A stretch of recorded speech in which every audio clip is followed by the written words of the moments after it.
내 영혼의 그 깊은 데서 맑은 가랑이 울려나네. 하늘 곡조가 언제나 흘러나와 내 영혼을 고이 싸네.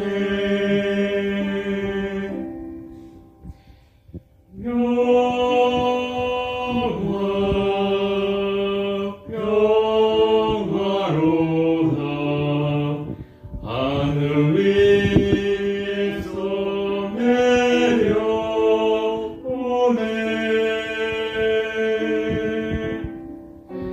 그 사랑의 물결이 영원토록 내 영혼을 덮으소서.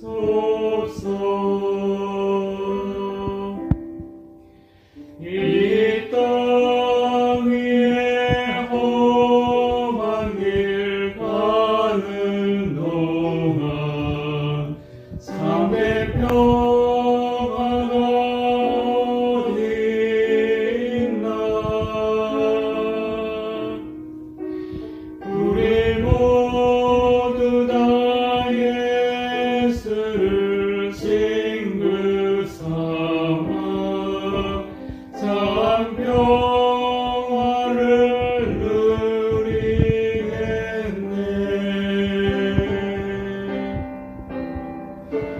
평화로다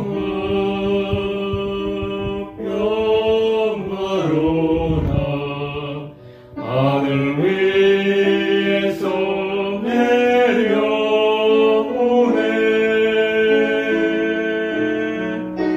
그 사랑의 물결이 영원토록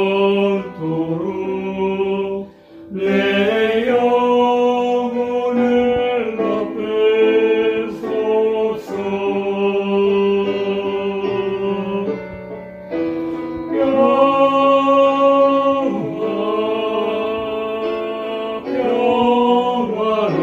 평화로다 하늘 위에서 내려오네.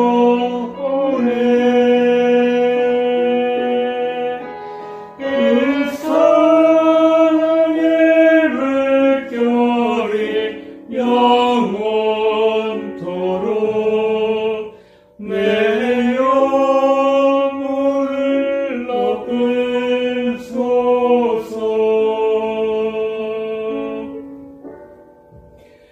그 사랑의 물결이 영원토록 내 영혼을 덮으소서.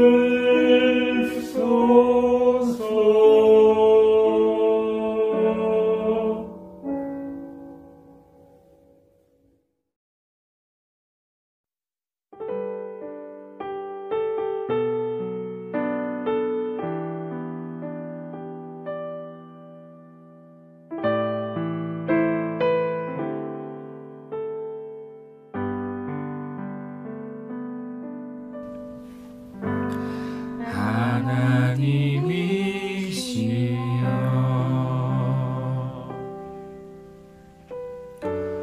나의 모든 죄를 동하라소서.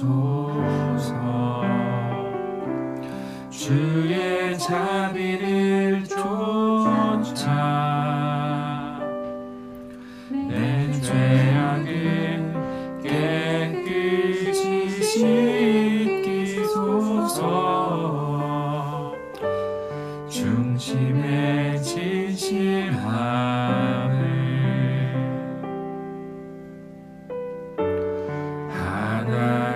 하나님께서 원하시오니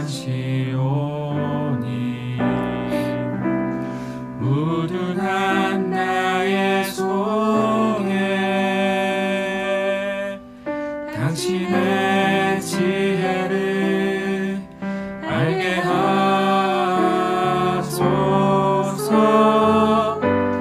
하나님이시여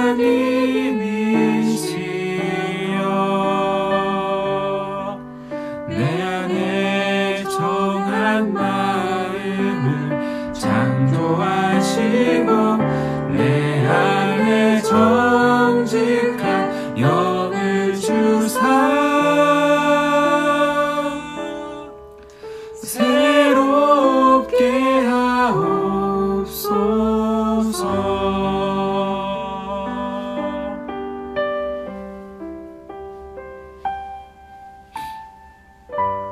중심에 진실함을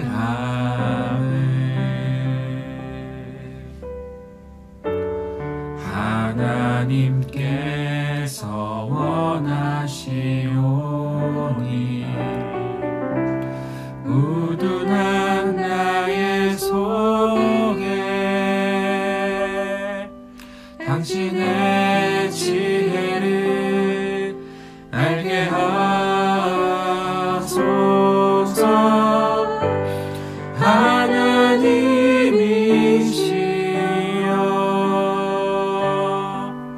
나를 웃을초록 정결케 하시고 주님의 구원의 즐거움을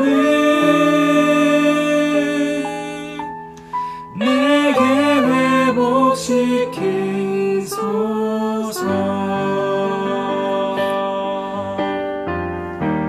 나의 구원 나의 하나님이여 내 혀가 주의 일을 노래하리라. 주여 내 입술을 열어주소서. 내 입이 주를 찬송하며 전하리. 나의 주 하나님이시여 내 안에 정한 마음을 창조하시고 내 안에 정직한 영을 주사 새롭게 하옵소서. 주님의 구원의 즐거움을 내게 회복시키소서.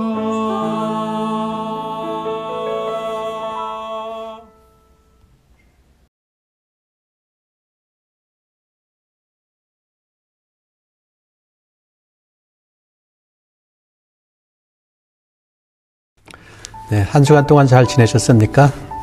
벌써 11월 달이네요. 11월 첫 주 예배를 주님으로 기하겠습니다. 다 같이 묵도하시겠습니다. 여호와 우리 주여, 주의 이름이 온 땅에 어찌 그리 아름다운지요. 주의 영광이 하늘을 덮었나이다. 주의 대적으로 말미암아 어린 아이들과 젖먹이들의 입으로 권능을 세우시며 이는 원수들과 보복자들을 잠잠하게 하려 하심이니이다. 주의 손가락으로 만드신 주의 하늘과 주께서 베풀어 두신 달과 별들을 내가 보오니 사람이 무엇이간데 주께서 그를 생각하시며 인자가 무엇이기에 주께서 그를 돌보시나이까. 그를 하나님보다 조금 못하게 하시고 영어와 존귀로 관을 씌우셨나이다. 주의 손으로 만드신 것을 다스리게 하시고 만물을 그의 발 아래에 두셨으니 곧 모든 소와 양과 들짐승이며 공중의 새와 바다의 물고기와 바닷길에 다니는 것이니이다. 여호와 우리 주여, 주의 이름이 온 땅에 어찌 그리 아름다운지요. 아멘. 다 같이 기도하시겠습니다. 하나님 아버지, 한 주간 저희를 지켜주시고 이 시간 주 앞에 나오게 하심을 감사합니다.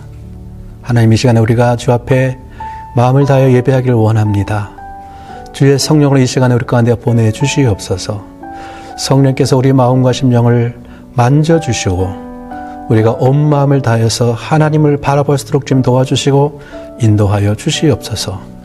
사람이 떡으로 사는 것이 아니라 하나님의 입으로 나오는 모든 말씀으로 산다고 말씀하셨습니다. 하나님, 우리에게는 오늘 주의 말씀으로 살아갈 하나님의 말씀이 필요합니다. 주의 은혜가 필요합니다. 이 세상을 이기기 위해서 주께서 주시는 셈이 필요합니다.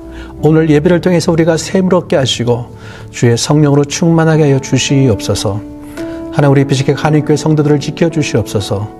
각 처에 흩어져 있지만은 하나님 주께서 주님의 강한 손으로 붙들어 주시옵소서. 우리 성도들 가정을 지켜주시고 사업장을 지켜주시고 사역하는 모든 것을 지켜주시옵소서. 그래서 하나님, 그곳에서 하나님의 은혜를 경험하며 하나님의 복을 누릴 수 있도록 도와주시옵소서. 하나님 아버지, 우리 비식 한인교회를 사용하여 주시옵소서. 이 교회가 이 땅을 축복하며 이 땅 가운데 하나님의 복을 흘려보낼 수 있는 구원의 그 귀한 사명을 잘 감당할 수 있도록 도와주시옵소서. 하나님, 이 나라, 이 민족을 위해서 기도합니다. 하나님, 이 키르 민족 가운데 주님의 은혜를 허락하여 주시고 이 나라가 아버지 하나님 정세가 빨리 회복되게 하시며 코로나가 끝내게 하시고 경제가 회복되어서 이 나라가 정상으로 돌아갈 수 있도록 좀 도와주시고 인도하여 주시옵소서. 하나님, 예배의 시작부터 마지막까지 주의 성령께서 함께해 주실 줄 믿습니다. 감사를 드립니다. 예수님의 이름으로 기도드려 싸움나이다. 아멘. 교회 소식을 알려드리겠습니다. 오늘부터 다니엘 기도회가 시작됩니다. 매일 저희가 함께 저녁에 모여서 함께 참여하려고 하는데 코로나 상황에서 쉽지 않지요. 그렇지만 저희가 방역을 철저히 하면서 함께 하고자 합니다. 온라인으로 하든 오프라인으로 하든 간에 저희가 열심히 이 다니엘 기도회를 참석하셔서 영적인 회복과 하나님의 은혜를 경험하는 시간이 되기를 원합니다. 매일 저녁 5시부터 7시까지 모이고요. 한국에서는 8시부터 10시까지가 되겠죠. 그래서 열심히 11월은 다니엘 기도를 우리가 함께 한다는 생각을 가지시기 바라면 좋겠고요. 이번 주에 우리 성경통독 열왕기 상하입니다. 또 다니엘 기도 참석하시면서 열왕기 상하도 통독하셔야 되는데 바쁘시겠습니다. 하여튼 열심히 하시기 바랍니다. 우리 하나님 말씀 보시겠습니다. 하나님 말씀은 요한복음 11장 20절부터 26절입니다. 요한복음 11장 20절부터 26절입니다. 제가 봉독하겠습니다. 마르다는 예수께서 오신다는 말을 듣고 곧 나가 맞이하되 마리아는 집에 앉았더라. 마르다가 예수께 여짜오되 주께서 여기 계셨더라면 내 오라버니가 죽지 아니하였겠나이다. 그러나 나는 이제라도 주께서 무엇이든지 하나님께 구하는 것을 하나님이 주실 줄을 아나이다. 예수께서 이르시되 내 오라비가 다시 살아나리라. 마르다가 이르되 마지막 날 부활 때에는 다시 살아날 줄을 내가 아나이다.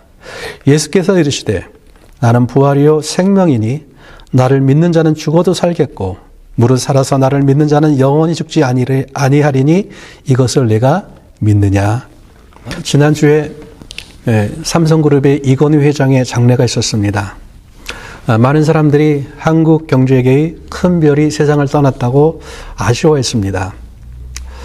90년대 초에 미국의 전자제품 매장에 가면은 삼성이 만든 TV가 구석에 초라하게 박혀 있었다고 합니다.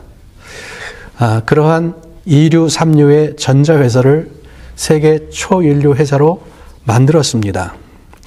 얼마 전에 그런 뉴스를 보았습니다. 삼성의 브랜드 가치가 세계 5대 기업에 들어갔다고 합니다. 애플, 마이크로소프트, 구글, 아마존에 이어서 세계 5위라는 것입니다.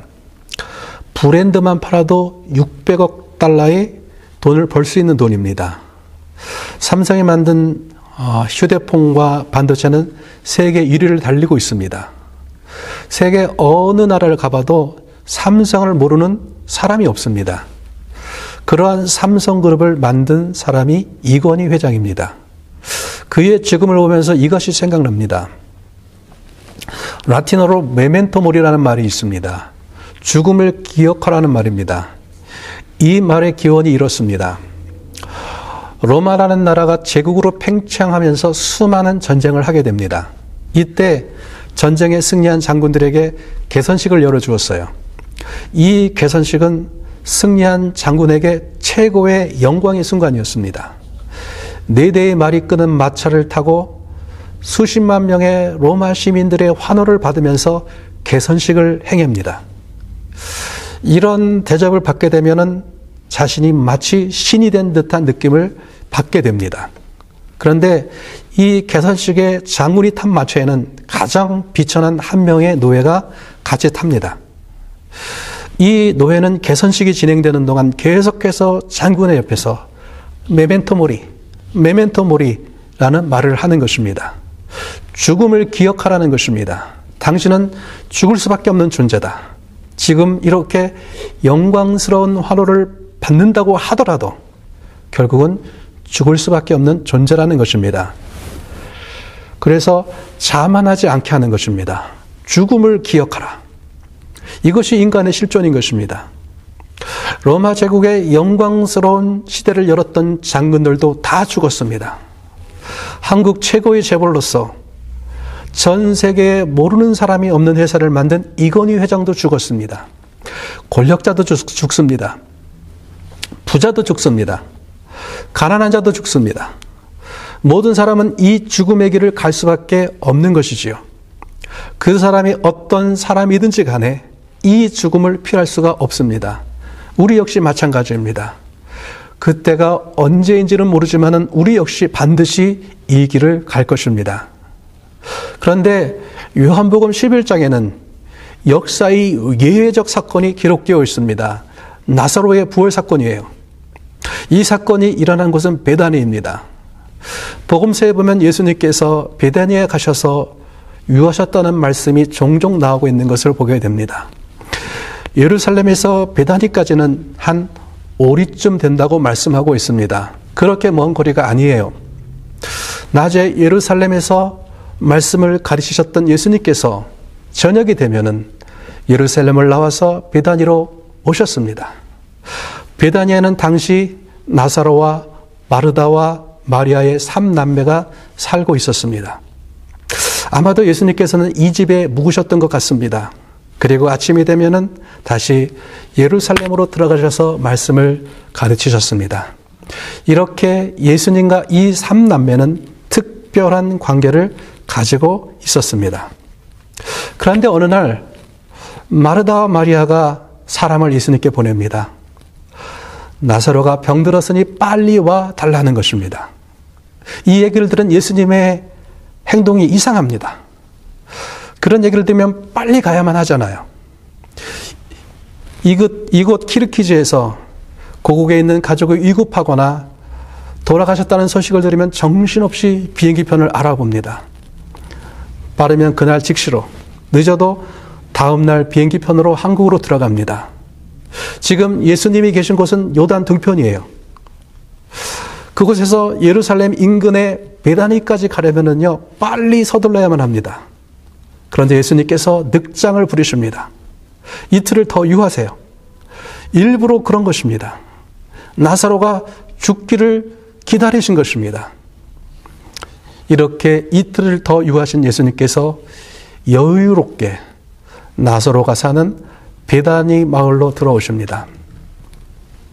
예수님께서 오셨다는 소식을 들은 마르다라는 예수님을 맞이하러 나옵니다. 본문 21절에서 마르다가 이렇게 얘기를 합니다. 주께서 여기 계셨더라면 내 오라버니가 죽지 아니하였겠나이다. 마르다의 이 말 속에는 이런 원망이 들어있는 것입니다. 예수님, 왜 빨리 오시지 않았습니까? 빨리 오셨다면은 오라비가 죽지 않았을 텐데요. 그런데 예수님이 늦게 오신 것은 더 좋은 것을 주시기 위해서입니다. 이렇게 생각해 보십시다. 나사로가 병들었다는 얘기를 들은 예수님께서 부지런히 달려오셨습니다. 나사로가 죽기 전에 도착했습니다. 나사로를 고치셨어요. 이렇게 하셨을 수도 있었겠지요. 이런 방법도 있으셨을 것입니다. 마태복음 8장에 보면은 백부장이 자기 하인이 병들었기 때문에 예수님께 나옵니다. 자기 하인을 고쳐달라고 합니다. 예수님께서 가자. 가서 고쳐주겠다고 하십니다. 여기서 백부장이 아주 놀라운 말을 합니다. 말씀만 하옵소서.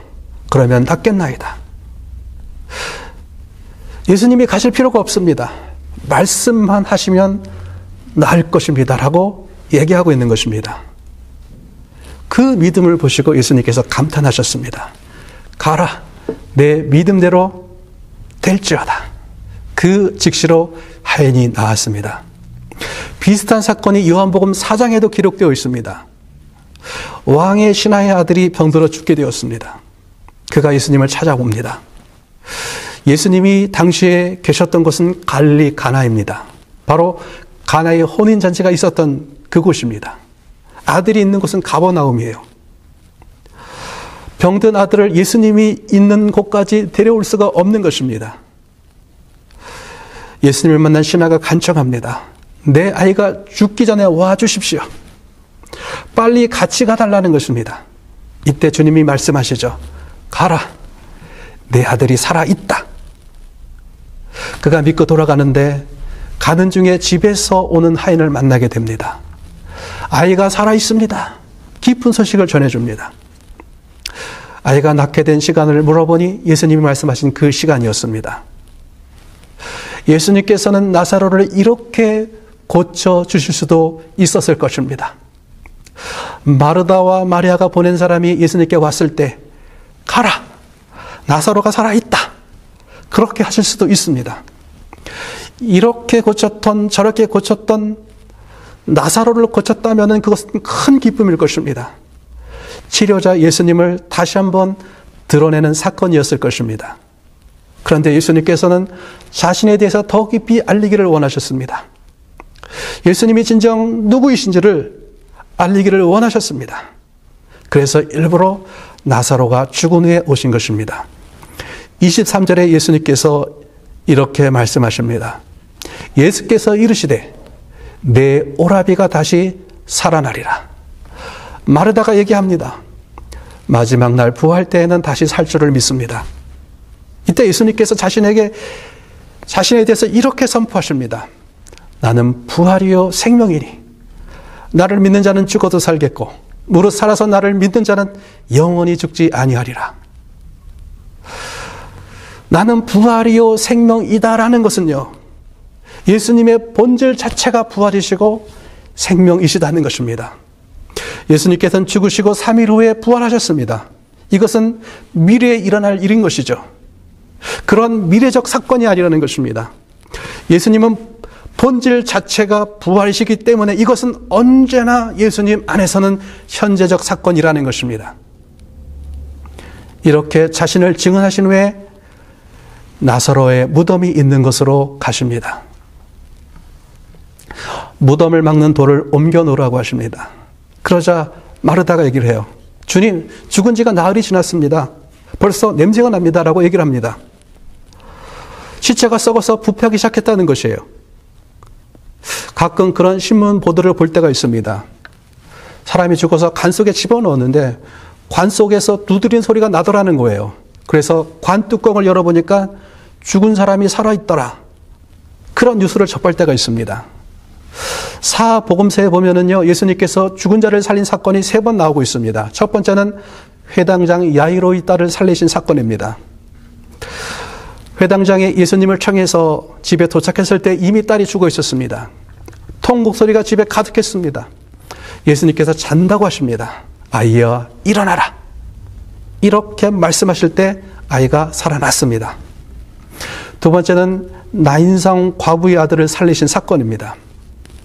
예수님께서 나이란 성으로 들어가시는데 사람들이 죽은 과부의 아들을 메어 나오고 있었습니다. 예수님께서 죽은 아이의 관에 손을 대시고 일어나라고 말씀하시는데 그때 아이가 살아났습니다. 그런데 여기서 알아야 할 것이 있어요. 여러분, 유대인의 장례는 우리처럼 3일장이 아니라는 것입니다. 유대인의 장례는 1일장이에요. 유대인들은 시체가 부정하다고 생각했어요. 그래서 시체를 만지는 것은 부정해지는 것입니다. 유대인들은 시체를 그 사람이 죽은 후에 오래 두는 것을 원치 않았어요. 그래서 바로 죽은 그날 장례를 치르는 것입니다. 사도행전 5장에 보면은 아나니아가 성령을 속이고 거짓말하다 그 자리에서 죽임을 당합니다. 사람들이 바로 시신을 메고 나가 장사를 지냈다고 합니다. 그날 장사를 치르는 것입니다. 나인성 과부의 아들 역시 그날 죽어서 그날 장례를 치르러 가는 것입니다. 야이로의 딸도 나인성 과부의 아들도 그렇게 주장할 수 있을 거예요. 죽지 않았는데 예수님이 어쩌다 살려낸 것이다 주장할 수도 있었을 것입니다. 두 번의 죽은 자를 살린 사건과 나사로를 살린 사건의 차이가 이것입니다. 나사로는 죽어서 이미 장례를 치렀고 이미 무덤에 묻혔습니다. 나흘이 지났어요. 그 시체가 썩기 시작했습니다. 다시 살아날 가능성이 전무한 것입니다. 나흘이 지났다는 것은요, 완전히 죽었다는 것입니다. 더 이상 의심의 여지가 없다는 것이에요.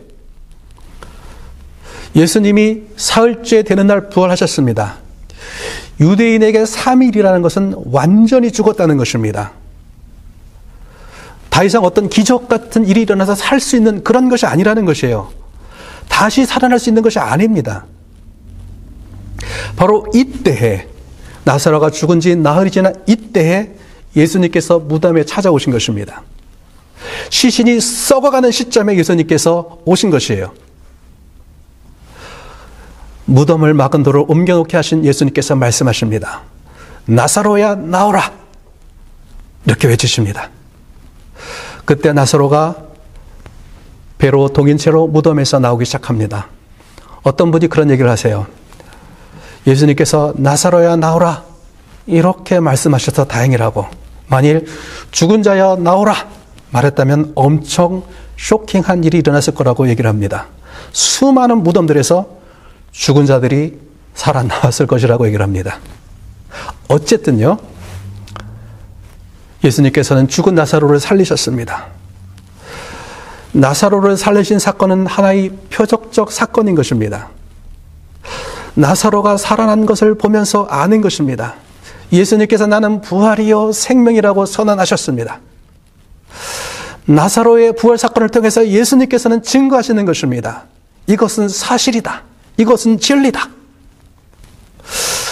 마리아와 마르다는 죽고 썩어져가는 나사로가 무덤에서 나오는 것을 보면서 믿을 수밖에 없는 것입니다. 예수님은 정말로 부활이시구나, 정말로 생명이시구나, 이것을 믿을 수밖에 없는 것입니다. 나사로의 사건은 하나의 샘플인 것이죠.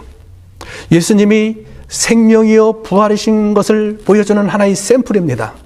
또 하나의 샘플이 있습니다. 예수님이십니다. 이 사건이 있은 얼마 후에 예수님께서는 십자가의 길을 가셨습니다. 죽으시고 사흘 만에 무덤을 여시고 부활하셨습니다. 예수님의 부활은 또 하나의 샘플인 것입니다. 예수님이 부활이요 생명이신 것을 증명하시는 하나의 증거인 것이죠. 이것을 통해 믿으라는 것입니다. 이것을 통해 너희도 부활할 것이고 너희가 영원히 살 것이라는 것을 믿으라는 것입니다. 요한복음 2장부터 12장까지에는 7개의 이적 사건이 기록되어 있습니다. 그런데 요한복음에서는 이것을 이적이라고 하지 않고 표적이라고 말하고 있습니다. 사람들의 마음에 믿음을 일으키기 위한 이적이기 때문에 표적이라고 하는 것입니다. 요한복음 20장 30절에서 31절에 보면은 요한이 요한복음을 기록한 목적을 이렇게 기록하고 있습니다.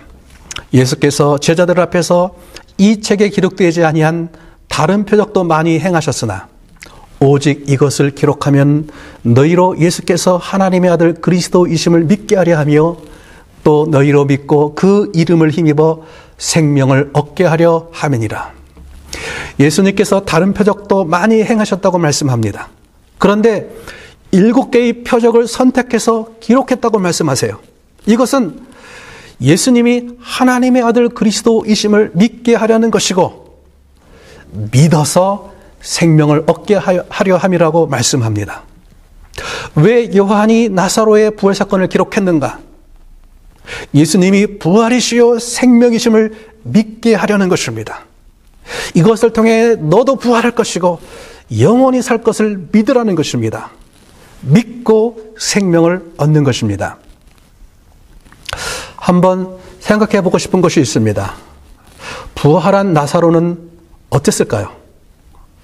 나사로는 그랬을 것 같습니다. 죽어도 받고 다시 살아도 받습니다. 죽는 거 별거 아니네? 죽어봤잖아요. 전에 내려오는 전승에 의하면 나사로는 프랑스 남부 지역에서 복음을 전했다고 합니다. 복음을 전했다가 순교를 당했다고 합니다. 교회에서는 그를 성인으로 추도했고 성 나사로로 불리옵니다. 분명한 것은 그는 살아났으나 다시 죽었습니다. 그러나 그는 너무나도 확실히 안 것이 있습니다. 예수님이 누구인가 하는 것입니다. 나는 부활이요 생명이니 나를 믿는 자는 죽어도 살겠고 무릇 살아서 나를 믿는 자는 영원히 죽지 아니하리라. 부활이신 예수님을 자신의 몸으로 나사로는 경험했습니다. 그는 복음을 전하다가 순교의 길을 가는 것이 전혀 어렵지 않았을 것입니다. 한번 죽어봤잖아요. 그렇게 그는 순교의 길을 갔던 것입니다. 요한복음 14장 말씀은 예수님께서 십자가에 잡히시기 전 마지막 만찬의 자리에서 하신 말씀입니다. 여기서 주님께서는 이런 말씀을 하십니다. 요한복음 14장 2절에서 3절에 보면은요, 내가 너희를 위하여 거처를 예비하러 가노니 가서 너희를 위하여 거처를 예비하면 내가 다시 와서 너희를 내게로 영접하여 나 있는 곳에 너희도 있게 하리라. 예수님이 떠나가시는 것이 너희를 위한 거처를 예비하러 가는 것이라고 말씀합니다. 우리가 영원히 거할 우리의 거처를 예비하러 가신다고 말씀하고 있으세요. 이 말씀은 유대의 결혼 문화를 배경으로 하여 나오고 있는 말씀입니다. 당시에 유대에서는 결혼을 약속할 때 신랑과 신부의 아버지가 서로 만납니다. 흥정을 통해서 신부의 가격이 정해지면은 포도주를 한 잔씩 마시는 것으로서 정혼이 성립되어지게 됩니다. 이때 신랑 될 사람이 신부에게 내가 아버지 집에 가서 당신에게 필요한 방을 준비하겠다고 얘기합니다. 준비가 끝나면은 아내로 맞으러 다시 오겠다고 얘기를 합니다. 그 당시에 사람들은 결혼을 하게 되면은요, 새 집을 짓는 것이 아니라 아버지 집에 붙여서 신혼방을 만들었습니다. 이러한 가옥 구조를 인슐라라고 합니다. 아들이 결혼을 하면 아버지 집에 붙여서 증식을 하고 그 다음 아들이 결혼하면 다시 또 붙여서 증식을 하는 것입니다. 이것이 6개월이 될 수도 있고 1년이 될 수도 있습니다. 신부를 위해 짓는 방이 다 완공이 되면은 갑자기 신랑이 신부를 맞으러 오는 것이에요. 그리고 성대한 결혼잔치가 열리게 됩니다. 이러한 유대의 결혼 풍속을 배경으로 해서 예수님께서 이렇게 말씀하시는 것입니다. 내 아버지 집에 거할 것이 많도다. 내가 너희를 위해서 내 아버지 집에 거할 처소를 예비하러 간다고 말씀하십니다. 내가 처소를 예비하면은 너희를 데리러 오겠다고 말씀하십니다. 지난번에 방치선 목사님께서 그런 얘기를 하셨어요. 지난 여름에 한상희 선교사님께서 코로나로 세상을 떠나셨습니다. 박 목사님 아들 이룬이가 그 얘기를 듣자 이렇게 얘기하더래요. 와, 좋겠다. 하늘나라에 가셔서. 여러분, 여기에 단순한 진리가 들어가 있습니다. 하나님의 사람들의 삶을 보면은 그 삶 속에 그 마음이 녹아져 있어요. 바울은 빌립보서 1장 21절에서 24절에서 이렇게 말씀을 하고 있습니다. 이는 내가 사는 것이 그리스도니 죽는 것도 유익함이라. 그러나 만일 육신으로 사는 이것이 내 일의 열매일진데 무엇을 택해 하는지 나는 알지 못하노라. 내가 그들 사이에 끼었으니 차라리 세상을 떠나서 그리스도와 함께 있는 것이 훨씬 더 좋은 일이라 그렇게 하고 싶으나 내가 육신으로 있는 것이 너희를 위하여 더 유익하니라. 죽어서 그리스도와 함께 있는 것이 나의 소망이다. 이것이 내 마음이 정말로 원하는 것이다. 나는 그날을 소망한다. 그러나 내가 이 땅에 남아 있는 이유는 너희에게 이것이 더욱 유익하기 때문이다. 이 땅에 남아서 복음을 위해 수고하는 것이 유익하기 때문이다라는 것입니다. 많은 믿음의 사람들은 이 땅에서 천국에 대한 소망을 가지고 살았어요. 그 소망이 그들에게는 실제였습니다. 허상이 아니었어요. 실제였습니다. 흔들리지 않는 진리였습니다. 살아서 나를 믿는 자는 영원히 죽지 아니하리라. 그들의 마음속에 살아있는 말씀이었기 때문입니다. 많은 분들이 존경하고 지금도 많은 사람들의 입에 회자되는 목사님들 중에 한 분이 독일의 본회퍼 목사님이십니다. 그분은 굉장히 뛰어난 분이셨어요. 17살의 나이에 튜빙겐 대학에 입학했습니다. 21살의 나이에 베를린 대학에서 신학 박사 학위를 받았어요. 24살의 나이에 대학 교수가 되었습니다. 천재적인 신학자였습니다. 2차 세계대전이 일어나기 직전에 그분은 미국에 있었어요. 많은 사람들이 전쟁의 위험이 있는 독일로 들어가지 말라고 미국에 남을 것을 강권했습니다. 그러나 그는 독일 교회의 앞날과 넘어지는 양떼를 돌보기 위해서 귀국합니다. 독일에 의해 시작된 2차 세계대전은 전 세계를 전쟁 속으로 집어넣었습니다. 그러한 상황 속에서 미치광이가 운전대를 잡게 해서는 안 된다고 말하며 본회퍼 목사님은 히틀러 암살 음모에 가담하게 됩니다. 결국은 발각되었고 체포되어서 감옥에 갇히게 되었습니다. 1945년 4월 9일에 본회퍼 목사님은 교수형을 당해서 세상을 떠나게 됩니다. 그가 교수대 앞에서 마지막으로 한 말이 이것입니다. 이것이 마지막입니다. 그러나 나에게 있어서 새로운 삶의 시작입니다. 무슨 말씀입니까? 주님이 말씀하셨잖아요. 나는 부활이요 생명이니 나를 믿는 자는 죽어도 살겠고 지금 죽습니다. 이것이 마지막이라는 것입니다. 그러나 죽어도 살겠다고 주님께서 말씀하셨습니다. 그래서 말하고 있는 것입니다. 나에게 있어서 이것은 새로운 삶의 시작입니다. 그래서 이렇게 말하는 것이죠. 영원히 죽지 아니하리라. 미국에서 한 아버지가 임종을 앞두고 있었습니다. 호흡을 가쁘게 세면서 마지막으로 아들에게 작별 인사를 합니다. 큰 아들에게 인사를 합니다. See you again. 이렇게 인사합니다. 다시 만나자는 것입니다. 둘째 아들하고 인사하면서도 See you again. 이렇게 인사합니다. 셋째 아들과 인사하면서도 See you again. 이렇게 합니다. 막내 아들과 인사하면서는 굿바이, 굿바이. 이렇게 인사를 합니다. 그러자 막내 아들이 얘기합니다. 아버지, 형들하고 인사할 때는 See you again 하고 저하고 인사할 때는 왜 굿바이 하십니까? 아버지가 숨을 몰아쉬면서 얘기를 합니다. 내 형들하고는 천국에서 다시 만날 것이지만 너하고는 여기서 헤어지는 것이 마지막이지 않느냐. 그러니 굿바이라고 인사할 수밖에 없지 않느냐.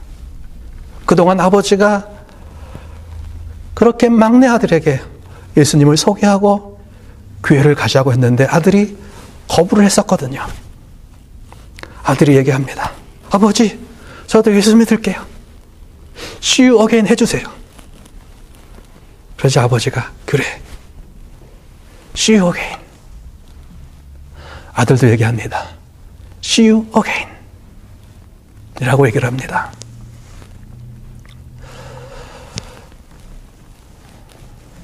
여러분, 신구약 성경 전체를 한 구절로 요약할 수 있는 말씀이 있습니다. 우리가 너무나도 잘 알고 있는 말씀, 요한복음 3장 16절이죠.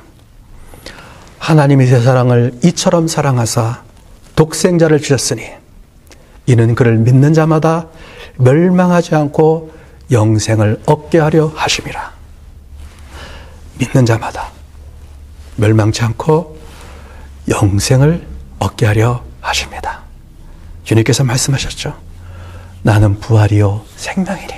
그래서 주님이 그 마음 가운데 있는 사람, 주님을 믿음으로 주님을 영접한 사람, 그 사람은 부활이요 생명이신 예수님 안에서 부활할 것이고 영생을 누리게 될 줄 믿습니다. 우리 함께 다 같이 기도하시겠습니다. 우리가 오늘 말씀을 기억하면서 다시 한번 우리가 주님 옆에 나아갔으면 좋겠습니다. 주님 옆에 기도했으면 좋겠습니다. 오늘 주님께서는 베다니 마을로 찾아가셨어요. 이미 나사로는 죽어서 나흘이 지나서 그 시체는 썩어가고 있습니다. 그 나사로에게 주님께서 말씀하셨죠. 나사로야 나오라. 그때 나사로가 살아났습니다. 주님께서는 마르다에게 말씀하셨습니다.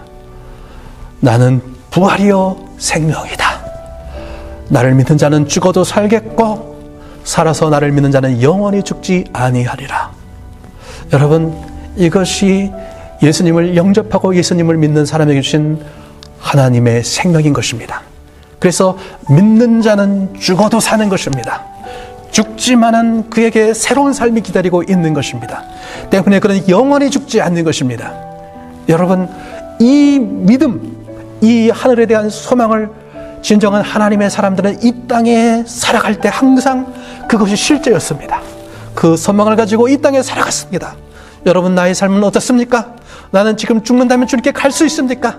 나는 천국을 사모하며 살아가고 있습니까? 너는 천국을 정말 소망하며 살아가고 있습니까?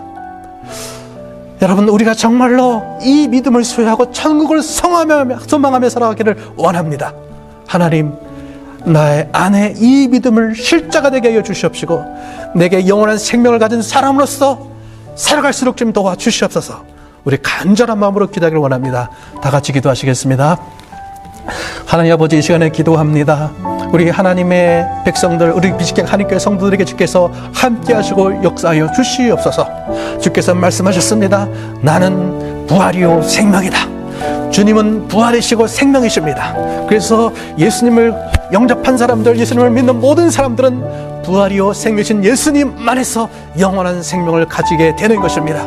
하나님의 세상을 이처럼 사랑하사 독생자를 주셨으니 이는 저를 믿는 자마다 멸망치 않고 영생을 얻게 하려 함이라고 말씀하셨습니다. 하나님, 정말 우리가 이 믿음을 가지고 오늘로 담대하게 살아갈 수 있도록 좀 도와주시고 인도하여 주시옵소서. 감사를 드리고 예수님의 이름으로 기도드렸사옵나이다. 아멘. 기도하시겠습니다.